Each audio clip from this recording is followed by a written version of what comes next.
Final Destination was a horror franchise from New Line Cinema, which came in the wake of a new generation of horror franchises that began with Wes Craven's Scream, which generally worked on the slasher features with young and beautiful casts featuring semi-popular TV actors in low-cost, high-rewards modus operandi.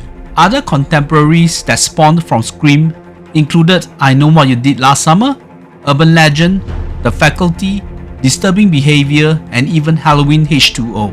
Final Destination was an unproduced script from a screenplay by Jeffrey Reddick for the X-Files back in the height of the popularity of the TV series. Reddick had read a story about a woman who was on vacation and her mom called her and said, "Don't take the flight tomorrow. I have a really bad feeling about it." The woman would go on to switch flights, and the plane she was originally supposed to take had crashed. After reworking the script, Reddick decided to go with a full-length feature film to the behest of his writing colleagues, but was ultimately encouraged by New Line Cinema. The movie even garnered support from writers James Wong and Glenn Morgan, who were instrumental to the success of The X-Files. Together with the original scribe of the story, Reddick, they developed the final screenplay with James Wong engaged as the director of the first movie. From the year 2000 to 2011, there were 5 Final Destinations, which consistently raked in twice the budget of the movies, proving profitable to the studio. The movies in this franchise generally follow the premise of a first act, where we have a protagonist entrenched in the situation, usually innocuous, but a daily catastrophe would hit this very situation with a crazy high fatality and was not easy to run away from being killed. The protagonist would realize that he or she was having a premonition and would promptly usher themselves with their friends and some others away from the impending dangers, which was an effort that was futile as death would come and claim the lives of those that were destined to be taken. It was usually down to the protagonist to go up against death head-on in the climatic showdown. Final Destination, which referred to where these characters in these plots were liable to land as much as you tried to dodge the fate by going through the franchise. If you say the movies are to be called foreshadowing the movie, with the amount of incessant foreshadowing in their set pieces to slowly weed off the characters to a state that they become a running joke, I would not be surprised. The creativity from the storytellers to carve up ways of killing off the slew of side characters was the real selling point of these movies, when the malevolent and ruthless killer is without a form, and anything imaginable could be used as a killing medium. As I build up to my review of Final Destination Bloodlines, I will look through the 5 movies prior to it, to meander through the initial situation that's supposed to claim the lives of the ensemble, the most interesting kill of the movie, the cast member that deserve a mention, and my general feeling of the movie, and of course the rating. So here we go. The first movie from 2000 was directed by James Wong and used the story that inspired Reddick when a young Simon Devon Sawas played Alex, who prior to boarding a flight for their graduation trip to Paris, had a premonition of the plane catching fire the moment it took off. He had created a ruckus on the flight and was ejected, dragging along some people together with him. An interesting aspect of this storyline was that this film was released before 9/11 and the incremental panic over air travel at the aftermath of that event. Having someone who was calling wolf about a plane crash before taking off, and then having it coming true, was a horror scenario for every single person at the precipice of flying on a plane.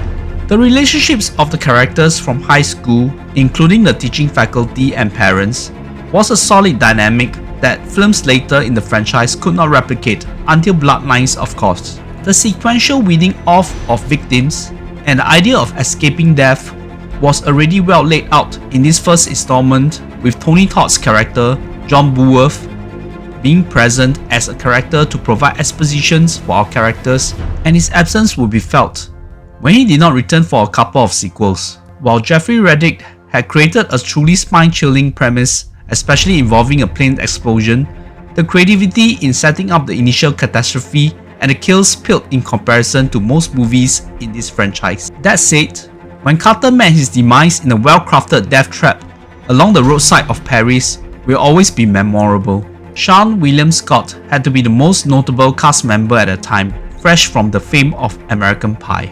There was Ellie Latter, who was featured in the cult favourite The House on Haunted Hill, and will be cast as Claire Redfield in the Resident Evil franchise, and I would know her from the NBC TV series Heroes as Claire Rivers, Alex's schoolmate's turned love interest. Her parents must be hippies during the 1960s to bestow her that name. The first Final Destination created a momentous impact in the scene with a whole premonition aspect and having death coming back in stealth mode when you least expected it, and there was nowhere you can hide.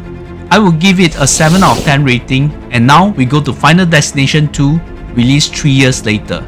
The success of Final Destination meant New Line was always going to make a sequel, but the non-availability of director James Wong and his writing partners Jeffrey Reddick and Glenn Morgan means New Line had to find someone else to create a new sequel. Season's second unit director, David Ellis, who worked on famous movies like Harry Potter and the Sorcerer's Stone and The Matrix Reloaded, and later would make the famous cult hit with Samuel L. Jackson called Snakes on the Plane, was tasked to make the sequel with Eric Bass and J. Mackie Gruber to work on the script, with Reddick helping to mold the story. AJ Cook is in the lead role of Kimberly, who was heading to Florida for spring break, a year after the explosion of Flight 180. During a logjam on the highway, Kimberly had a premonition of a locked truck, creating a deadly pileup, killing herself and her friends and many other motorists. The locked truck would be one of the most notable visuals from this series and a well-known internet meme. Kimberly and the survivors of these grievous accidents were total strangers, who all had the collective PTSD and growing mistrust with each other, yet striving to survive with each other's supports. The returning Claire Rivers gave the motley crew of characters the rules of dodging death, and William John Bulworth gave them the idea of defeating death with a new life in the case of the unborn child of Isabella. The various characters also made weak and coerced connections with key members of the Flight 180 in an attempt to link with the first movie. The most memorable kill for me in this movie would be the mother character Nora in the elevator, which seriously would be a modern day Iron Maiden if you're not careful while taking it. To be frank, FD2 seems rushed and convoluted from the second act onwards. None of the characters worth a damn and was all easy not to root for. Therefore their deaths really did not mean anything to me. The locked truck was memorable and will always be creating the zeitgeist for the Final Destination franchise. This is a 6 out of 10 for me. Director James Wong and writing partner Glenn Morgan returned for Final Destination 3 without the involvement of franchise creator Reddick. In an interview, James Wong said that this would be a standalone sequel with no tether or connection to earlier films, and characters are unaware of the rules of this twisted game. Mary Elizabeth Winstead starred as Wendy, a senior in the graduating class of high school, was joined by her boyfriend and a bestie and her boyfriend in a double date in a fairground.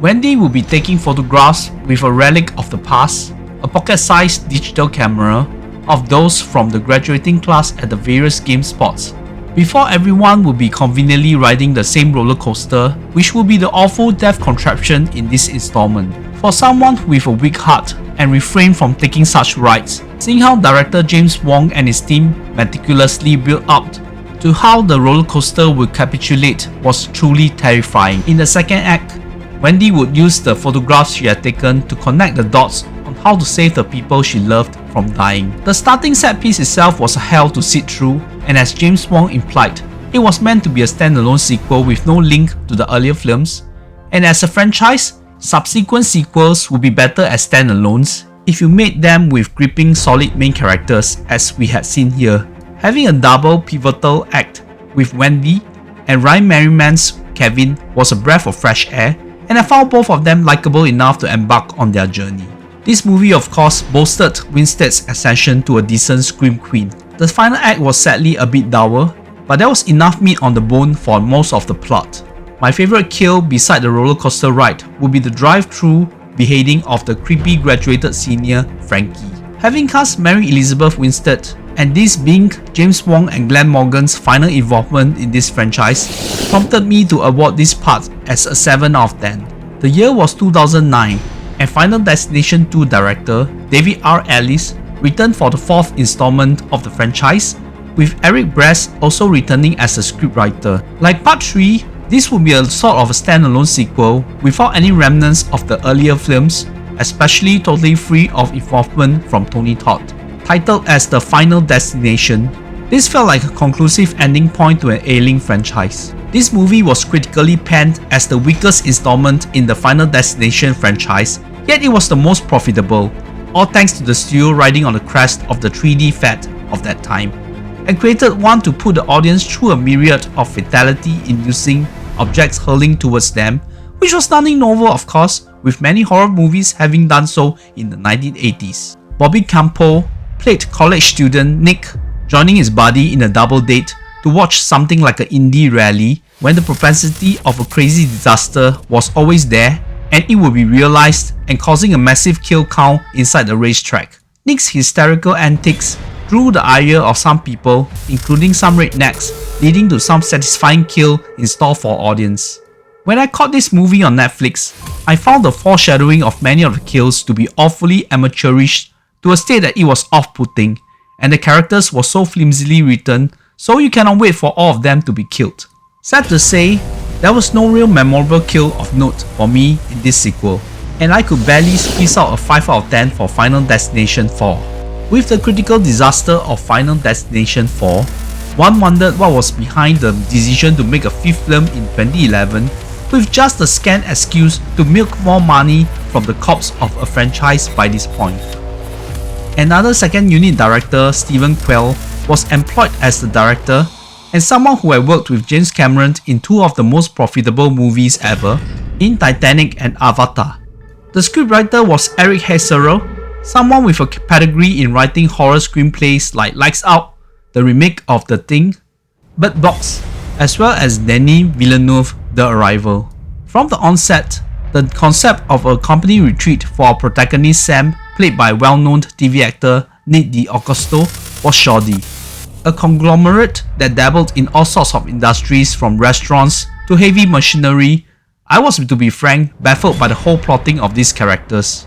The premise of the disaster though was enterprising and entertaining, with the journey up the North Bay Bridge when everything that could go wrong had went wrong, and Sam had to bring his close friends, especially his ex-girlfriend, to safety from a scene straight out of Roland Emmerich's disaster flick. Like in the first Final Destination, the survivors would mourn their deceased colleagues before death came calling as per tradition. The first two kills, involving a gory gymnastic accident and the traditional Chinese medicinal acupuncture gone awry, were a strange concoction, but it was something novel, and Candy's bone-breaking demise was ranked one of the most memorable deaths in the ranking I've seen online. William John Bulworth made his physical return after absence in the two preceding movies, and will give Sam and his cohort the heads up that death does not like to be cheated. In this sequel, there was an actual physical villain who wanted to selfishly cheat death by sacrificing his close friends. The epilogue involving Sam and Molly taking a flight to Paris, also wondrously tying up to the very first Final Destination, which I suppose was a thrill to fans of the franchise who watched it back then, like when Nick Fury appeared in the first Iron Man. The calculated destruction of the bridge was enthralling, and there were many well-worked deaths in this 5th edition, but the part with the eye operation was awfully cringeworthy. I have very little tolerance to do with anything with grievous attack on eyes, especially such a visceral one. Supporting Nick D'Agostino was Emma Bell, who played his love interest Molly, and would be recognizable in her role in The Walking Dead Season 1 as Andrea's sister who turned into a zombie. Recognizable faces like David Koechner from The Office, Courtney D. Vance from Law & Order, and PJ Byrne from The Wolf of Wall Street helped with the acting caliber of this sequel.